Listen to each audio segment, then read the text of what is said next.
तो एक बार फिर से स्वागत है आप लोगों का आज के लेक्चर में। जैसा कि पहले से आपको पता है कि अभी तक आपने विद्युत आवेश से संबंधित जितने भी टॉपिक था उस टॉपिक को, उस कॉन्सेप्ट को मैंने एक बेहतर ढंग से, एक अलग से रूप में आपको डील करके बताया था। आपने पिछले जो यूनिट जो चल रहा है अभी इलेक्ट्रोस्टैटिक्स स्थिर वैद्युतिकीय, इस यूनिट में आप पहला चैप्टर का अभी अध्ययन कर रहे हैं। इसमें टोटल 4 चैप्टर पढ़ना है। उस 4 चैप्टर में जो पहला चैप्टर था विद्युत आवेश और विद्युत क्षेत्र, electric charge and electric field, इसमें हम जो आवेश से संबंधित कॉन्सेप्ट था हर कॉन्सेप्ट को मैंने डील किया। आवेश से, आवेश का डिफिनीसन, आवेश का डायमेंशन, आवेश का यूनिट, उसके बाद आवेश से संबंधित जो नियम था, आवेश संरक्षण का सिद्धांत या आवेश का आधुनिक सिद्धांत या आवेश से संबंधित कूलाम का नियम, हर प्रश्न को, हर कॉन्सेप्ट को एक बेहतर ढंग से डील करने के बाद जो आपका कॉन्सेप्ट आया था उस कॉन्सेप्ट पे मैंने न्यूमेरिकल क्वेश्चन भी बनाया था। उम्मीद करते हैं आपका सारा लेक्चर आप लोगों को पसंद आया होगा। जो लोग इस लेक्चर को नहीं देखे हैं वो देख लेंगे, ताकि आज का जो टॉपिक है, इम्पोर्टेंट टॉपिक जो आपकी बोर्ड पे लिखा हुआ है विद्युत क्षेत्र इलेक्ट्रिक फील्ड, इसको समझने में बहुत आसानी होगी। बिहार बोर्ड का एग्ज़ाम हो, चाहे यूपी बोर्ड का एग्ज़ाम हो, चाहे झारखंड बोर्ड का एग्ज़ाम हो, जितने भी हिंदी मीडियम का एग्ज़ामिनेशन होता है उस एग्ज़ामिनेशन में आप अगर सीबीएसई बोर्ड से भी पढ़ रहे हैं तो चूँकि यहाँ पे तो हिंदी मीडियम की बात हो रही है, तो आप हिंदी में जो भी हम चीज़ लिखते हैं इसको आप ट्रांसलेट करके इंग्लिश में डील कर सकते हैं। लेकिन यहाँ समझने की बात है, अगर आप विद्युत क्षेत्र को समझ लेते हो, इलेक्ट्रिक फील्ड को समझ लेते हो, तो फिर डिफिनीसन बनाने में कोई परेशानी नहीं होगी। इसलिए आप इस वीडियो को ज़रूर देखें और लास्ट तक देखें, ताकि आपको जो इसमें समस्याएं होंगी, प्रॉब्लम होगी, उस प्रॉब्लम को आप बहुत जल्दी से दूर कर सकोगे। तो बात करते हैं आज का जो लेक्चर है विद्युत क्षेत्र। ये विद्युत क्षेत्र होता क्या है, इसका डिफिनीसन जानेंगे और इस टॉपिक को समझने का कोशिश करेंगे। सबसे पहले आपको ये जानना होगा कि आवेश के प्रकार। मैंने कूलाम के नियम में मैंने जब आवेश आप लोग को बताया था तो बताया था ना कि आवेश 2 प्रकार के होते हैं, 2 टाइप्स ऑफ चार्ज। एक होता है पॉजिटिव चार्ज, एक होता है निगेटिव चार्ज। अब पॉजिटिव चार्ज की बात करिए, पॉजिटिव धन आवेश की बात करें तो इसका भी एक अपना क्या होता है, फील्ड होता है। फील्ड का मतलब ये जो है ना, इसका एक अपना क्षेत्र होता है। हर लोगों का अपना क्षेत्र होता है। अगर मान लीजिए एक सुनते भी होंगे कि एक जंगल है, जंगल में बाघ है, तो बाघ है तो बाघ का क्या, जंगल का राजा एक होता है। अब एक होता है तो उसका अपना क्षेत्र है ना भाई। कोई जंगल में जाने से डरेगा, क्योंकि वह लोगों के मन में ये धारणाएं, कॉन्सेप्ट आ चुकी है, वहाँ पे एक शेर है, वहाँ जाएंगे तो हमें मार डालेगा। आप क्रिकेट खेलने जाते हो तो क्रिकेट का ग्राउंड नाम ही होता है क्रिकेट का क्षेत्र, यानी क्रिकेट का फील्ड है। फुटबॉल का अपना ग्राउंड, फुटबॉल का फील्ड है। तो मतलब हर चीज़ का, हर पदार्थ का क्या होता है ना, एक अपना फील्ड होता है। अब सबका कहने का मतलब ये नहीं कि सबका हो जाएगा, कुछ ऐसी चीज़ उनका अपना फील्ड होता है। तो बात करते हैं यहाँ सीधा सीधा आवेश के बारे में। तो आवेश एक प्लस चार्ज है तो इसका भी अपना एक फील्ड होता है, और अगर निगेटिव चार्ज की बात करें तो इसका भी एक अपना फील्ड होता है। अब इसका जो फील्ड होता है ये किस प्रकार से होता है और इसका जो फील्ड होता है वो कैसा होता है, ये इंपॉर्टेंट है समझना। इसका जो फील्ड होता है ये रेडियली रूप से बाहर की तरफ होता है। ये रेडियली रूप से क्या होता है, बाहर की तरफ होता है। जब आपको हम पढ़ाएंगे इलेक्ट्रिक फील्ड लाइंस, विद्युत क्षेत्र रेखाएं या विद्युत बल रेखाएं, तो अब आप और बेहतर समझोगे। लेकिन अभी समझो, ये भी अच्छे से समझ जाओगे। तो प्लस चार्ज की जो फील्ड होती है वो रेडियली रूप से बाहर की तरफ होती है। कैसे, तो मान लीजिए एक हम टेस्ट चार्ज लेते हैं। टेस्ट चार्ज करने का मतलब plus Q note. Plus Q note क्यों, तो ये टेस्ट चार्ज होता है, इसका अपना कोई फील्ड नहीं होता है, ऐसा मान लिया गया है, क्योंकि इसका नाम ही है टेस्ट चार्ज। इसको हिंदी में कहते हैं परीक्षण आवेश। और कई बार एग्जाम में पूछा भी है कि परीक्षण आवेश जो होता है वो हमेशा क्या होता है। परीक्षण आवेश जो होता है वो हमेशा क्या होता है, ऑप्शन 4 दे देगा। धनात्मक होता है, ऋणात्मक होता है, उदासीन होता है, नन ऑफ दीज, इनमें से कोई नहीं। तो याद रखना, परीक्षण जो आवेश होता है वो हमेशा क्या होता है, धनात्मक होता है। और इस तरह से आप बना लोगे तो 1 नंबर भी एग्जाम में आ जाएगा। ठीक, अब इसका अपना कोई क्षेत्र नहीं होता, ऐसा माना गया है वैज्ञानिक को, ऐसा आपको मानना पड़ेगा, इसमें जोर जबरदस्ती नहीं चलने वाली है जो बात है भाई। तो क्या है, अगर मान लीजिए प्लस चार्ज है, आपने कूलम का नियम पढ़ा था ना कि अगर मान लीजिए कोई प्लस चार्ज है और स्मॉल r दूरी पर अगर मान लीजिए इसके नज़दीक अगर प्लस चार्ज रख देंगे तो क्या होगा, ये इस पर फोर्स लगाएगा, इधर की ओर, और ये भी क्या करे, इस पर फोर्स लगाएगा इधर की ओर। अगर ये निगेटिव रहता है, ये भी निगेटिव रहता है, इसमें एक बात किया जाए तो इसमें भी ये फोर्स जो है ना इस पर लगाता, कहता तुम यहाँ से भागो, इसको धक्का दे के इधर भगा देता, और ये भी क्या करता, धक्का मार को उधर भगा देता। मैंने आपको एकदम प्रैक्टिकली बताया था। अगर मान लीजिए यहाँ पे प्लस चार्ज होता है एक और यहाँ पे माइनस चार्ज होता तो क्या होता, ये दोनों में अट्रैक्शन होता, मतलब ये इसकी ओर अट्रैक्ट होता और ये इसकी ओर अट्रैक्ट होता। तब हम बताए थे ना कि जब दो समान इक्वल अगर आवेश है तो उसमें क्या होगा, रिपल होगा, रिपल्सन होगा, और अनइक्वल होगा तो एक प्लस होगा एक माइनस हो तो वहाँ पे अट्रैक्शन होगा। ये कॉन्सेप्ट तो क्लियर है। अब ये कॉन्सेप्ट जब आपका क्लियर है, इसका जो हमने आपको बता दिया था, उसके बाद इसमें क्या है, ये प्लस जो क्यू चार्ज है इसका जो क्षेत्र होता है वो क्या होता है, ये समझना है मुख्य रूप से। प्लस क्यू चार्ज का जो क्षेत्र होता है वो रेडियली रूप से बाहर की तरफ होता है। कहो क्यों, अगर मान लीजिए इस क्षेत्र में अगर हम कोई परीक्षण आवेश टेस्ट चार्ज रख देंगे तो टेस्ट चार्ज तो अभी बताएं कि धनात्मक होता है, ये भी धनात्मक है, तो ये क्या करे, इस पर फोर्स लगाएगा उधर।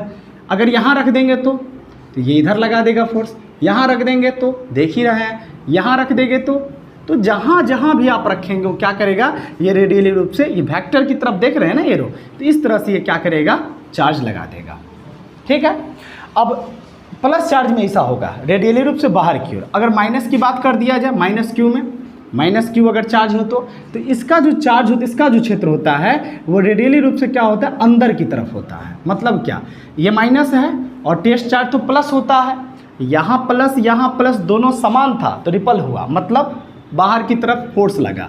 लेकिन ये प्लस है, ये माइनस है, तो ये क्या करेगा, ये माइनस वाला इसको खींचेगा अपनी तरफ, है ना, अपनी तरफ क्या खींचेगा, खींचेगा। अगर आप यहाँ रख दो, चाहे यहाँ रख दो, चाहे यहाँ रख दो, ये परीक्षण आवेश है, तो क्या होगा, ये इधर की तरफ लगेगा। बस ये बात आपको समझ लोगे ना तो समस्या नहीं होगी। दो बात समझना है, प्लस चार्ज की जो क्षेत्र होती है वो रेडियली रूप से बाहर की तरफ होती है, और माइनस चार्ज की जो क्षेत्र होती है ये रेडियली जो होता है अंदर की तरफ होती है।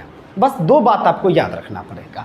वैसे भी चार्ज का क्या होता है, तो एक क्षेत्र होता है, हर चीज़ का एक अपना क्षेत्र होता है। मकड़ी को देखे होंगे, मकड़ी का क्या होता है, एक जाल बुनता है ना, अब उस जाल में जो भी छोटे छोटे कीट पतंग जो भी छोटे मच्छर वगैरह जो आते हैं उसमें क्या होता है, अगर उसकी तरफ आते हैं उस चिपक जाते हैं और फिर मकड़ी का वो आहार बन जाते हैं। तो मकड़ी ने क्या किया, एक अपना क्षेत्र क्रिएट किया, जनरेट किया। क्यों किया, ताकि अगर उसमें कोई भी कीट पतंग आएगा तो उसमें फंस जाएगा। तो वही चीज़ ये क्या है, ये अपना एक क्षेत्र उत्पन्न किया। अगर इसमें कोई चार्ज आ जाए तो क्या होगा, तो वो एक अपने आप में बल का अनुभव करेगा, फील करेगा, फोर्स को फील करेगा, चाहे वो प्लस चार्ज हो चाहे माइनस चार्ज हो। फिर तुम कहोगे कि सर अगर मान लीजिए ये आवेश जो है बहुत दूर चला गया तो, अनंत चला गया तो उससे कोई फर्क नहीं पड़ता है, ये क्या होगा, फिर भी इस पर एक बल अप्लाई करेगा। हाँ, ये कह सकते हो कि ये बल जब अप्लाई करेगा, जब ये मान लो अनंत पे चला गया, दूर चला गया, बहुत दूर चला गया, उस समय भी फोर्स लगेगा, लेकिन वो फोर्स थोड़ा सा निर्बल, कमज़ोर हो जाएगा, है ना। और जैसे जैसे नज़दीक रहेगा वैसे वैसे वो स्ट्रांग होगा। ये बात हम करेंगे जब आप लोग को पढ़ाएंगे ना विद्युत बल रेखा, तो उसमें ये बात आप समझ जाएंगे। ये दो बात समझ गए, प्लस चार्ज का जो विद्युत क्षेत्र होता है रेडियली बाहर की तरफ होता है, और माइनस का जो होता है रेडियली अंदर की तरफ होता है। ये दो बात आप समझिए। अब बात आती है डिफिनीसन का। डिफिनीसन क्या होता है, डिफिनीसन जो है आपके बोर्ड पे लिखा हुआ है, इसको आप जल्दी से नोट कर लीजिए। वैसे एक बार हम पढ़ के आप लोग को बता देते हैं, समझा देते हैं, ताकि लिखने में भी आपको सुनने में भी सहायता मिले। विद्युत क्षेत्र का डिफिनीसन, किसी आवेश के चारों ओर का मतलब तरफ, देखिए और ये जो और होता है, और ये और की बात मैं कर रहा हूँ, है ना, लिखा है ना बोर्ड पे, क्या लिखा है, तो किसी आवेश के चारों ओर स्थित वह जगह, किसी आवेश के चारों ओर स्थित वह जगह जहां दूसरा आवेश एक बल का अनुभव करता है, जहां दूसरा आवेश एक बल का फील करता, अनुभव करता है, विद्युत क्षेत्र कहलाता है। क्लियर। तो ये डिफिनीशन 2 नंबर में अगर एग्जाम में पूछे तो बता देंगे, लिख देंगे, किसी आवेश के चारों ओर स्थित वह जगह जहां दूसरा आवेश एक बल का अनुभव करता है, विद्युत क्षेत्र कहलाता है। आपको आराम से 2 नंबर मिल जाएगा, कोई चिंता करने की बात नहीं है। तो ये कॉन्सेप्ट आपका होता है आज डील। इस खत्म करते हैं इस कॉन्सेप्ट को। आज का जो दूसरा कॉन्सेप्ट है ये भी काफ़ी इंपॉर्टेंट है। इस कॉन्सेप्ट को अगर आप समझ लेते हैं, इस कॉन्सेप्ट को अगर आप जान लेते हैं, तो फिर इस पे आधारित जो भी न्यूमेरिकल क्वेश्चन होगा या जो भी छोटा छोटा व्यंजक होता है ना, अल्फ़ाबेटिकल व्यंजक, मैथमेटिकल भी होता है, तो उसको समझने में भी आसानी होगी। तो इस कॉन्सेप्ट को थोड़ा ज़्यादा समझना, मैं समझाऊंगा कुछ बेहतर ढंग से, लेकिन तुम लोग थोड़ा ज़्यादा से समझना। क्या है कॉन्सेप्ट भाई? तो कॉन्सेप्ट लिखा हुआ है, क्या लिखा हुआ है इसको जल्दी से नोट कीजिए। लिखा हुआ है विद्युत क्षेत्र की तीव्रता, इलेक्ट्रिक फील्ड इंटेंसिटी या इंटेंसिटी ऑफ इलेक्ट्रिक फील्ड, जो भी लिखना है लिख सकते हैं, कोई दिक्कत नहीं है। अब सबसे पहले इसको जानने के लिए आप डिफिनीसन को जानिए। जब आप डिफिनीसन जान लोगे ना, तो फिर इसका कॉन्सेप्ट भी आप अच्छे से जान लोगे, और कॉन्सेप्ट जानने के बाद इसका यूनिट, इसका डायमेंशन और साथ साथ इसका क्वांटिटी भी जान लोगे। कुछ प्रश्न ऐसे होते हैं, कुछ कॉन्सेप्ट, कुछ टॉपिक ऐसे होते हैं जिनको समझने के लिए आपको डिफिनीसन को जानना पड़ेगा। अब ये नहीं कि विद्युत क्षेत्र हम बताए थे तो उसमें हम समझा दिए, उसके बाद डिफिनीसन लिखा दिए। तो कुछ ऐसे प्रश्न हैं भाई जिसको आप डिफिनीसन जान लोगे ना, तो फिर उसको समझने में बहुत ज़्यादा प्रॉब्लम नहीं होगी, बहुत जल्दी समझ लोगे। तो प्रश्न जो लिखा है विद्युत क्षेत्र की तीव्रता, इसका डिफिनीसन पहले लिख लो। डिफिनीसन आपके बोर्ड पे लिखा हुआ है, इसको एक बार मैं पढ़ देता हूँ। कहता है डिफिनीसन में, इसका जो डिफिनीसन है, कहता है किसी बिंदु पर विद्युत क्षेत्र की तीव्रता, किसी बिंदु पर विद्युत क्षेत्र की तीव्रता उस बिंदु पर स्थित एकांक परीक्षण धन आवेश, ब्रैकेट में लिखना है तो लिख लेना, परीक्षण आवेश हमेशा धनात्मक होता है, इसको क्यू नोट से सूचित करते हैं, टेस्ट चार्ज, लिख लिए। तो क्या लिखे? परीक्षण धन आवेश पर, परीक्षण धन आवेश पर मतलब इस पर, है ना, लगने वाले बल के तुल्य होती है। लगने वाले बल के क्या होती है? तुल्य होती है। एक बार समझ लो जल्दी से, आप जान लो कि विद्युत क्षेत्र को, नाम ही विद्युत क्षेत्र, इलेक्ट्रिक फील्ड है। तो जैसे बल को ऐसे सूचित करते हैं, विद्युत धारा को आई से सूचित करते हैं, उसी तरह हम लोग विद्युत क्षेत्र को, इसको मन में बैठा लो, डाल लो, विद्युत क्षेत्र को हम लोग जो है ना सूचित करते हैं ई से, और ये एक वेक्टर क्वांटिटी है। क्यों? क्योंकि इसमें परिमाण भी है, दिशा भी, और साथ साथ ये त्रिभुज के योग नियम का पालन भी करता है। अब चलते हैं थोड़ा डिफिनीसन में। डिफिनीसन में क्या कह रहा है कि विद्युत क्षेत्र तीव्रता बल का वह परिमाण है जो एकांक धन आवेश पर, ये एकांक धन आवेश क्यू नोट पर क्या होता है? लगता है। ये भी एक वेक्टर क्वांटिटी है। तो कह देंगे ई वेक्टर बराबर एफ बट्टा क्यू नोट। डिफिनीसन कैसे बना देखो अच्छे से। ई मतलब विद्युत क्षेत्र की तीव्रता, ये विद्युत क्षेत्र, तो विद्युत क्षेत्र की तीव्रता बल का वह परिमाण है जो एकांक धन आवेश पर क्या होता है? लगता है। क्लियर? तो आपका क्या कॉन्सेप्ट मिल गया? E vector equal to F vector upon Q naught. E vector बराबर एफ वेक्टर बट्टा क्यू नॉट। क्लियर? तो डिफिनीशन से आपका क्या कॉन्सेप्ट मिल गया। अब इस कॉन्सेप्ट के आधार पे मैं इसका मात्रक, यूनिट, डायमेंशन निकाल लूँगा। कैसे? सबसे पहले हम इसका मात्रक निकालते हैं, किसका? इलेक्ट्रिक फील्ड इंटेंसिटी का। लिखिएगा जो विद्युत क्षेत्र तीव्रता का एस आई या एम के इस पद्धति में मात्रक लिख देते हैं। विद्युत क्षेत्र तीव्रता का एस आई या M K S I international system, M K S metre kilogram second system. तो एस आई या एम के एस पद्धति में मात्रक रटिएगा मत, आपको अगर कॉन्सेप्ट मिला रहेगा तो आप निकाल सकते हो। कैसे? इसका ना पूछ रहा है भाई, इसका पूछ रहा है तो कैसे निकालोगे? तो निकालो कैसे? बल का मात्रक क्या होता है? न्यूटन, और ये प्रति का चिन्ह है, बट्टा है, इसको प्रति मान लो। और क्यू क्या है? क्यू नोट है, लेकिन आप आवेश ही ना है, और आवेश का मात्रक क्या होता है? कूलम्ब। एक ये हो गया, या एक और एग्जाम में बहुत बार पूछा है, वोल्ट प्रति मीटर होता है।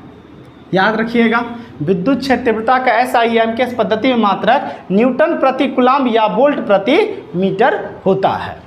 क्लियर? दूसरा, अब इसका डायमेंशन पूछे कि डायमेंशन क्या होता है, बीमा क्या होता है। तो बीमा ज्ञात करने के लिए या तो आपको मात्रक याद रखो या फिर उसका फॉर्मूला। इसका पूछ रहा है डायमेंशन, तो सबसे पहले बल का आपको फर्स्ट ईयर में बताए थे, बल का बीमा क्या होता है? एम एल टी पर पावर -2 होता है। बल का आप देखोगे। अब इसे आप लोग नहीं जानते हो ना, तो हम एक लेक्चर डालेंगे सिर्फ और सिर्फ यूनिट और डायमेंशन पे, और उसको तुम लोग जान लोगे ना तो फर्स्ट ईयर तो आसान हो ही जाएगा, साथ साथ आपका सेकेंड ईयर भी आसान हो जाएगा। और बल का हो गया डायमेंशन, और ये क्या आवेश, आवेश का डायमेंशन आपको बताए थे पहला लेक्चर में, देख लेना वीडियो का जो नीचे है ना डिस्क्रिप्शन बॉक्स में दिया होगा लिंक, उसमें जाके देख लेना। आवेश का बीमा होता है AT या IT, कोई दिक्कत की बात नहीं है, बराबर। M है, इस पे पावर कुछ नहीं तो 1, L है, इस पे पावर कुछ नहीं तो 1, मतलब अब 2 या ना 2 कोई फर्क नहीं पड़ता, छुपा होता है। अब देखो T पे पावर -2 है, T पे पावर माइनस क्या है 2 है, और नीचे भी T है तो 1 है ना जी, नीचे में प्लस, इसका साइन डायरेक्शन चेंज ऊपर ले जाओ, तो ऊपर ले जाओगे तो क्या होगा, T पर पावर -1 हो जाएगा, तो दोनों में T कॉमन है, -2 -1 -3 हो जाएगा, तो T पर पावर -3। अब A प्लस में है, इस पे पावर 1 है, नीचे है तो प्लस में, इसका डायरेक्शन ऊपर चेंज कर दें, क्या होगा, ये -1 हो जाएगा। तो इस तरह से इसका डायमेंशन निकल गया। आप लिख सकते हो, क्या लिख सकते हो, विद्युत क्षेत्र तीव्रता का बीमा, बीमा या बीमा सूत्र, बीमा क्या निकल गया, ML T पर पावर -3 A पर पावर -1। कभी कभी कंफ्यूजन में आपको दे देता है, क्या दे देता है, यहाँ पर M मतलब मास हो गया, L मतलब लेंथ हो गया, T मतलब टाइम हो गया, A मतलब एम्पियर, विद्युत धारा का मात्रक होता है ना, या तो मात्रक दे देगा या फिर इसका विद्युत धारा को I से सूचित करते तो I दे देगा। कहने का मतलब क्या, यहाँ लिख देते, या ML T पर पावर -3, ये सेम रहेगा, खाली A के बदला ना I दे देगा। अब ये I इधर रहे चाहे इधर रहे, A इधर रहे चाहे इधर रहे, इससे कोई फर्क नहीं पड़ता। इसको, ये छोटी सी समस्या है, इतना बड़ा नहीं है, बस ऐसा ही आपको जानकारी दे देना चाहते हैं कि भूल जाओगे ना तो याद रखना कि ये भी होता है। तो विद्युत क्षेत्र तीव्रता का बीमा क्या निकल गया, ML T पर पावर -3 I पर पावर -1। मात्रक क्या निकल गया, तो विद्युत क्षेत्र तीव्रता का SI किस पद्धति मात्र न्यूटन प्रति कूलम या वोल्ट प्रति मीटर होता है। ठीक, अब बात करते हैं कौन सी राशि है, सदिश राशि है कि अदिश राशि है। एक और राशि है जिसके बारे में आप सुने नहीं होंगे, है ना, वो आगे चल के सुनोगे, टेंसर के बारे में। ये अभी इसके बारे में नहीं बात करेंगे, ये सब बाद में बात करेंगे, बस ऐसे ही समझा दिए जो सर हम ऐसा देखे थे कि कहीं कहीं टेंसर भी होता है, तो टेंसर के बारे में चर्चा हम करेंगे, अभी नहीं करेंगे, कभी मौका मिलेगा तो इसके बारे में बताएंगे।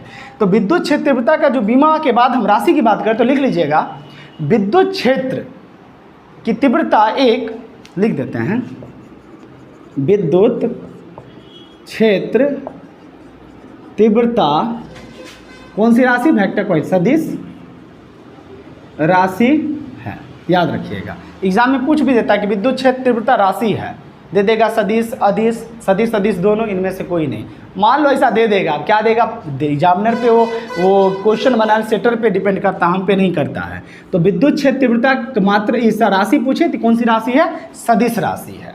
ठीक, इससे ज़्यादा आपको नहीं आएगा। अब मुख्य बात है कि इसको आप अच्छे से थोड़ा समझ लीजिएगा, वीडियो के एक बार नहीं, 2 बार नहीं, 3 बार देखिएगा, लेकिन इसको समझिएगा। जब इसको समझ लीजिएगा ना तो इस पे आधारित बहुत सा 5 नंबर का कॉन्सेप्ट आता है, एग्जाम में पूछता है। अगर एग्जाम के व्यू से आप पढ़ते हैं तो समझने की दृष्टिकोण से देखते हैं, कंपटीशन के व्यू से देखते हैं तो अच्छी बात है, लेकिन फिर भी एग्ज़ाम पहले हम लोग को पास करना है, तो आप इस चीज़ को समझ लीजिएगा। और पिछला जो भी लेक्चर है, चाहे आवेश से संबंधित बहुत सारा लेक्चर 8-9 वीडियो हमने डाला है, ज़्यादा समय का नहीं, सब 10-15 मिनट का है, बहुत से बहुत 19 मिनट का होगा, देख लेना समय को निकाल के। और जब अच्छे समझ लोगे ना तो नेक्स्ट इसके बाद जो हम वीडियो डालेंगे तो एक कॉन्सेप्ट को हम साबित करेंगे, छोटा सा कॉन्सेप्ट होगा।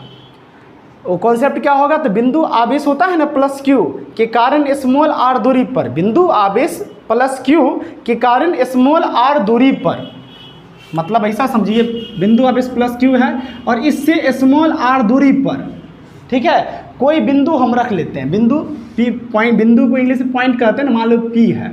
अब इस P पर स्मॉल r दूरी के कारण, ये स्मॉल r दूरी पर स्मॉल ये +q आवेश के कारण विद्युत क्षेत्र तीव्रता, विद्युत क्षेत्र तीव्रता का क्या मान होता है, क्या वैल्यू होता है, इसके लिए हम व्यंजक प्राप्त करेंगे। तो ये व्यंजक आप तब समझोगे जब आप इस लेक्चर को अच्छे ढंग से समझ लोगे, मजाक में इसको नहीं लोगे तब।